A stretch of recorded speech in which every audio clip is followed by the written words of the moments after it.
Chapter number 13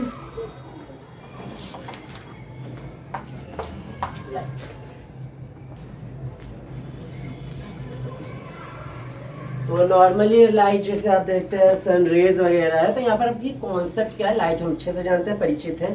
तो जैसे कि हम चैप्टर का एक तरीका लेते हैं कि हम चैप्टर के फर्स्ट टर्म का जो वर्ड या जो भी उनका नाम दिया है चैप्टर को, उसको क्रैक करते हैं। ये क्रैक ये हमारा रूल है, लेकिन यहाँ पर लाइट एक वर्ड में लिखा है, जिसे हम अच्छे से जानते हैं लाइट होता क्या है। लेकिन हम यहाँ पर लाइट नहीं, लाइट के रेस को लेकर पढ़ेंगे, रेस किरण, उनके रेस को लेकर पढ़ेंगे, उनके रेस क्या है।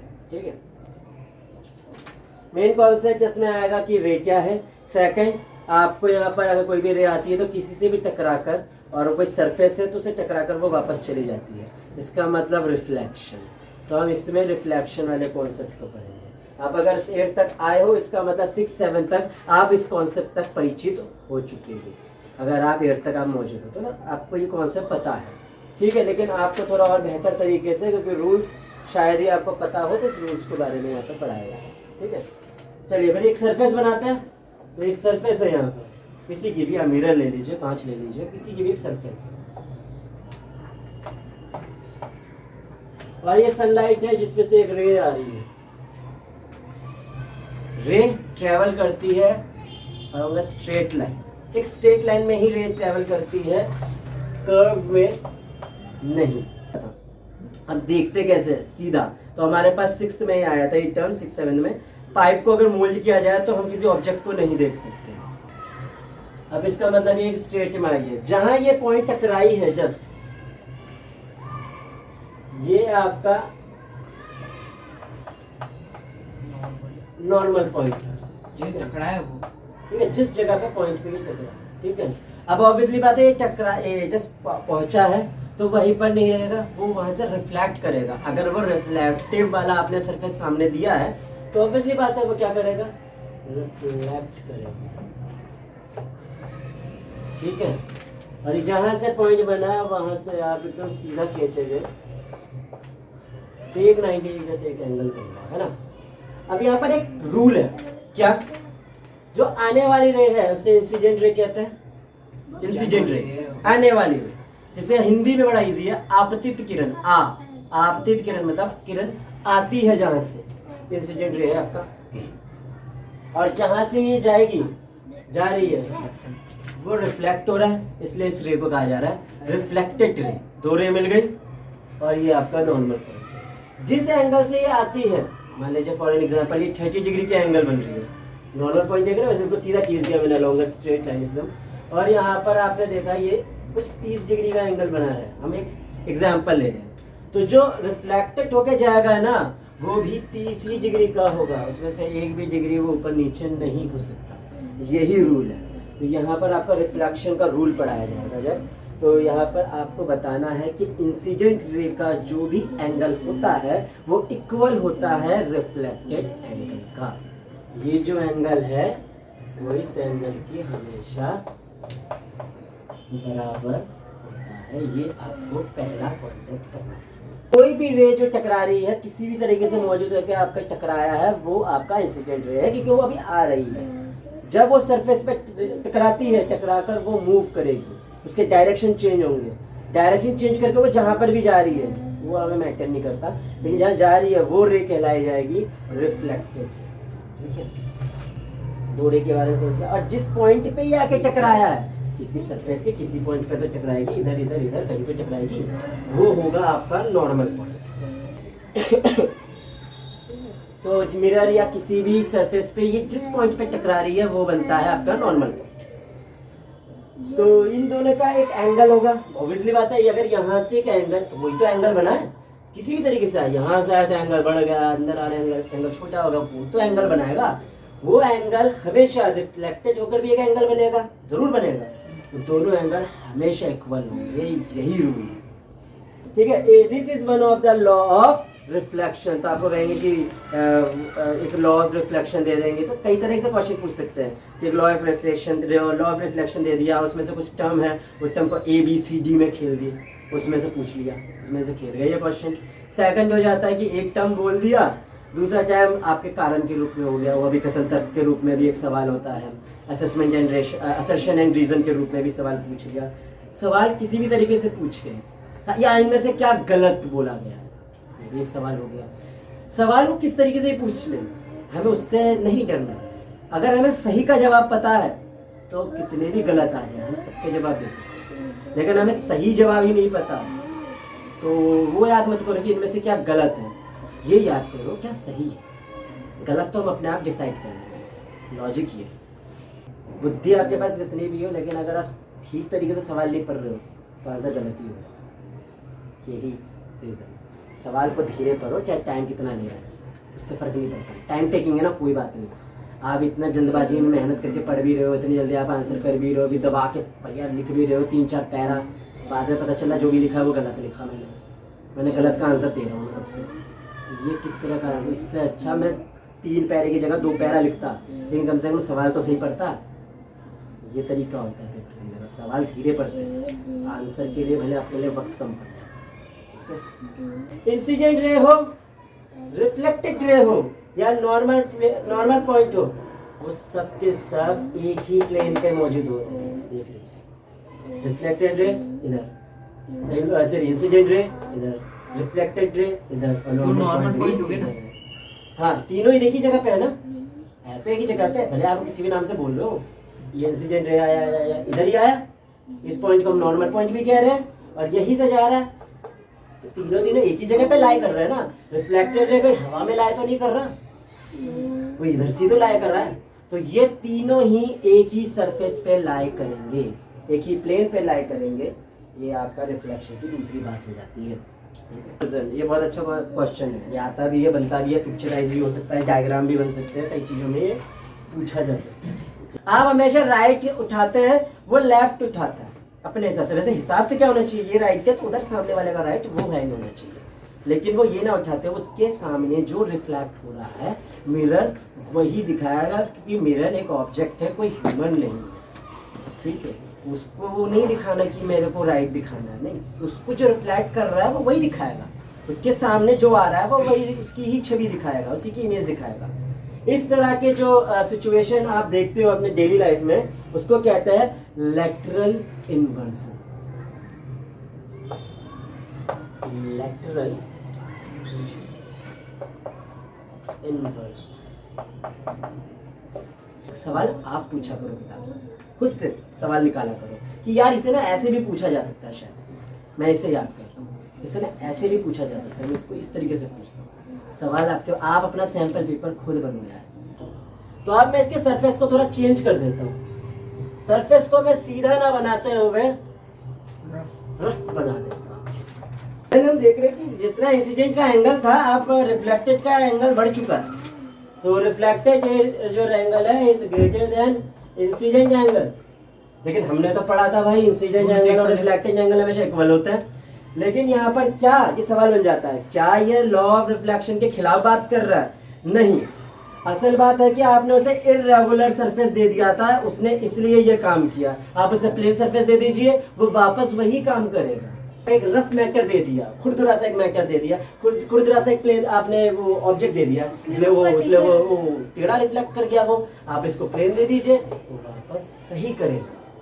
तो इसलिए उसका लॉ खराब नहीं है, आपने उसको सरफेस गलत दिया।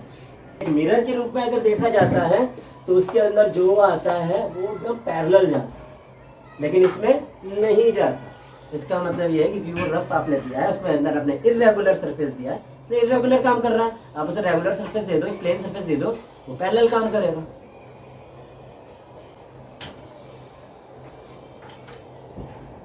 मल्टीपल इमेजेस में आप जानते हो, आप साइंस म्यूजियम में कभी जाना है, उसमें आपको एक आएगा मिरर मेज, जिसमें इतने सारे मिरर्स लगे रहते हैं, मिरर्स इतने सारे हैं कि हर चीज रिफ्लेक्ट हो रही है। इसके कारण वो कंफ्यूज हो जाते हैं। हाँ, हम कंफ्यूज हो जा रहे हैं कि यहाँ पर मेरी छवि है, यहाँ पर भी मेरी छवि है, इसलिए वो मिरर वाला गेम खेलते हैं, है ना। मिरर बहुत सारे लगे होते हैं और वो इतने सारे मिरर्स लगे होते हैं कि हर जगह हम रिफ्लेक्ट हो रहे हैं और हम कंफ्यूज हो जाते हैं कि रास्ते कहाँ हैं। यही कंफ्यूजन है ना वहाँ पर, वो इल्यूजन हो जाता है हमको। इसका मतलब मल्टीपल इमेजेस बन सकती है। इसलिए यहाँ पर एक कॉन्सेप्ट है मल्टीपल इमेजेस। इसके अलावा आप डेली लाइफ में देखेंगे तो जब बाल कटवाते हैं तो पीछे का जो एरिया है हम देख नहीं सकते हैं, इसलिए एक बड़ा सा मिरर उधर पीछे रखकर थोड़ा सा कर्व कर देते हैं, जिससे क्या होता है वो टकराता है और आप पीछे का भी एरिया देख लेते हैं कि हाँ भाई वो सही से बनाया नहीं बनाया। ये डेली लाइफ है। बाकी साइंस म्यूजियम में काफी इल्यूजन के रूप में बनाया गया है, मिरर में इससे खेलते हैं। इसके बाद एक बहुत अच्छा कॉन्सेप्ट है आइज का, क्योंकि ये आइज का कॉन्सेप्ट बहुत अच्छे से पढ़िए, क्योंकि ये 10th में भी है। यहाँ 5 नाम दिखाई दे रहे हैं यहाँ पर, 1 2 3 4 5 6 5-6 नाम है, और वहाँ पर आते ही 9 नाम हो जाते हैं, 9 नेम्स आ जाते हैं 10th में, क्योंकि 8th की बुक और 10th की बुक काफ़ी सिमिलर है, बस बड़ा कर दो। 8th की बुक और 10th की बुक बिल्कुल सिमिलर है, 9th अलग कर जाता है, थोड़ा अलग कर जाता है, लेकिन 9th वाला का छोड़ के आप 8th और उसे देखेंगे बिल्कुल सिमिलर है। ये आंखों का कॉन्सेप्ट आपको 10th में भी पढ़ाया जाएगा, तो इससे अच्छा है कि हम वहाँ दोबारा पढ़े। यहाँ पहले पढ़ लेते एक बार, जब पढ़ ही रहे तो एक ही बार ढंग से पढ़ लेते, उसके बाद वहाँ बस हम एक नया नाम है ना, बस वही समझेंगे, अच्छा नया नाम है ठीक है हम ऐड कर लेते हैं, वरना ये तो हमने पढ़ रखा है, रेटिना यहाँ पढ़ रखा है, 8th में पढ़ रखा है, आराम से पढ़िए ऐसे, क्योंकि हम वापस जाकर के दोबारा है कि वही चीज़ को पढ़ेंगे, फायदा क्या है। तो यहाँ पर आ जाता है सनलाइट, वाइट और कलर। सनलाइट कैसा होता है भाई, वाइट होता है या कलर्ड होता है भाई। सनलाइट के अंदर से भाई 7 कलर्स निकल रहे होते हैं, हाँ जी होता है वैसा। आप दिन में देखोगे ना बिल्कुल डे टाइम, जब अर्ली देखते हैं early morning, then is reddish है ना, और ऊपर जाता है ना एकदम चढ़ जाए बिल्कुल वाइट दिखता है। वाइट अब सबको कभी देखा नहीं ऐसे आंखों में, लेकिन कई बार हमारी नजर पड़ जाती है तुक्के से, वाइट दिखता है, और जब ढलता है देन फिर रेडिश। ऑरेंज भी कई बार इन्वायरमेंट काफी बार पिंकिश भी हो जाता है। तो जो कलर उस टाइम पर निकल जाता है, ज्यादा हाईलाइट हो जाती है, वही कलर हमको दिखाई देता है। हमारे सेंसेस जो होते हैं 5 सेंसेस होते हैं, उसके अंदर बड़ा मोस्ट इंपॉर्टेंट रोल निभाता है हमारे लाइफ में, क्योंकि हम इससे देख पाते हैं। शेप तो एक तरह से गोल ही राउंड है, हल्का से वैसे ना ओवल टाइप का लगता है, लेकिन कॉमन देखे तो ये बेबी स्फेरिकल है, ये गोला। जो व्हाइट का जो बाहर वाला शेप होता है वो व्हाइट है, उसके अंदर जो पुतली होती है हम जानते हैं, लेकिन वो जो बाहर वाला एरिया जितना है वो ज़्यादा व्हाइट, वो पूरा व्हाइट है। इससे क्या होता है हमारे आई को कोई प्रॉब्लम ना हो, तो उसे प्रोटेक्ट करता है ये। It is transparent from part is called cornea, तो ये आंखों का शेप बनाना चाहिए, तो आंखों का वो प्रोटेक्ट करता है, जिससे कि ट्रांसपेरेंट भी होना चाहिए। अब अगर कोट को अगर ट्रांसपेरेंट नहीं बनाओगे तो वो देखेगा कैसे, तो इसलिए उसको ट्रांसपेरेंट बनाया गया। आंखों का जो शेप है ना उसको बनाइएगा।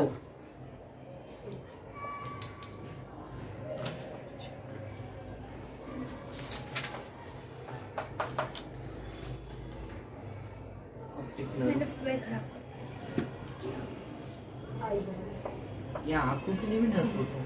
होगा तुम्हारा तो नहीं होगा, बेटा नर्व्स नहीं होगी तो समझेगा कैसे। क्या किसी चीज को देखकर आप बड़ी खुश हो जाते हो, किसी चीज को देखकर आप सैड हो जाते हो, ये कैसे होता है? नर्वस सिस्टम से तो ऐसा। मेरे में देखिए कितना मेरा पूरा फूल है। फिर आपका आंखें बड़ी हो जाती है, छोटी हो जाती है, मसल्स के कारण होता है। आ जाएगा एक मसल्स जैसा बना हुआ है। तो जो पपिल है वो ये है आपका, ये आंखों के साइड में होता है ना, या आपका कलर्स देता है जो आंखों का कलर। अब जैसे मेरा मेरा शायद ब्लैक या ब्राउन है, मेरे को नहीं पता, तो मेरी मेरा ब्लैक है, ठीक है। तो कईयों की ब्लू होती है, कईयों की ग्रीन होती है, ये इसी के कारण होता है। ये भी कंट्रोल करता है कि कितनी लाइट आंखों के अंदर इंटर करनी चाहिए। पीछे लेंस के जस्ट पीछे एक लेयर होती है जो रेटिना है, ठीक है। The retina contains several nerves, बहुत सारे नर्व्स को ये कंटेन करती है। Sensation felt by the nerve cells are then transmitted to the brain through the optic nerves. पीछे आपको दिख रहा होगा ना ऑप्टिक नर्व्स, इसके अंदर जितने भी सिग्नल्स हैं वो भेजती हैं।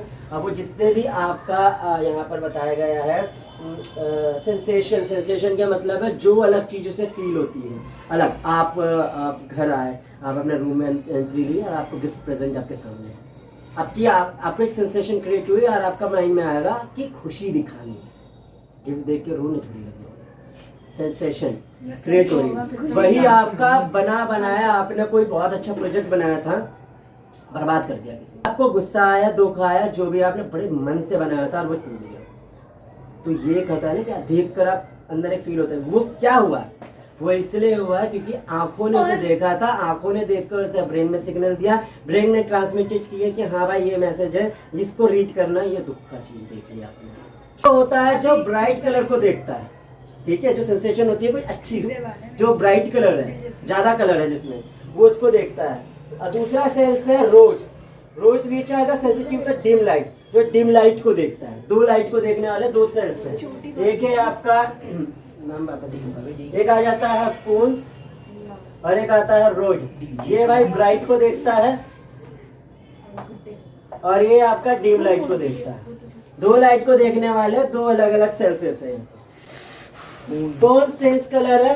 कोन्स जो होता है वो कलर को सेंस करता है, इसलिए कोन्स को एक और नाम से भी बोला जाएगा, तो आप क्वेश्चन में समझ लीजिएगा, किसी और तरीके से भी पूछ सकते हैं। तो कोन्स सेंस कलर होता है वो, ठीक है। ऑप्टिक नर्व और रेटिना के बीच का जो एरिया आ जाता है, ऐसा जंक्शन का एरिया आ जाता है जहाँ ऑप्टिक नर्व है और यहाँ पर कौन आ जाता है? रेटिना। इसमें काफी सेल्स आते हैं, सेल्स कोशिकाएं आती है जिसके अंदर कोई सेंस नहीं होता, मतलब कोई कलर को सेंस करने का तरीका नहीं है।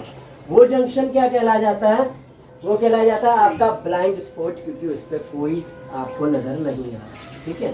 बाकी दो सेल्स है जिसमें कुछ नजर आता है, एक जो डिम कलर को ले लेता है वो है रॉड, और एक दूसरा कौन जो ब्राइट कलर को लेता है, ऑब्वियसली बात है वो कलर्स देखता है, इसलिए कलर सेंस वाला कौन सा है। रोड की बात हमने की ही नहीं। और उसके बाद है ये एरिया, ये जंक्शन जो रेटिना और ऑप्टिक नर्व के बीच का एक जंक्शन है, जिसके अंदर बहुत सारे सेल्स होंगे लेकिन वो किसी भी तरह का सेंस नहीं करते, इसलिए उसे ब्लाइंड स्पॉट माना गया।